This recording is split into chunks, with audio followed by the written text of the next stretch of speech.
Ready to unleash your Tableau dashboards onto the world? Let's get them published.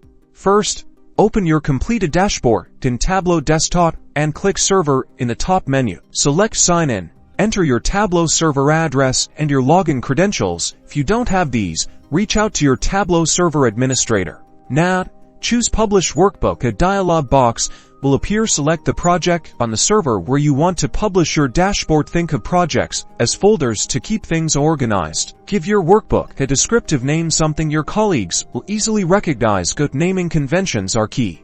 Next, configure permissions. This is crucial for data security. Define who can view, edit, or interact with your dashboard. You can set permissions for individual users or groups. Under the Data Sources tab, decide how you want to handle credentials. Embedding credentials provide seamless access, but ensure it aligns with your security policies. Alternatively, require users to authenticate. Consider setting up refresh schedules to keep your data current. You can also enable subscriptions, allowing users to receive automated email updates of the dashboard. Finally, click Publish. Your dashboard is now live on Tableau Server.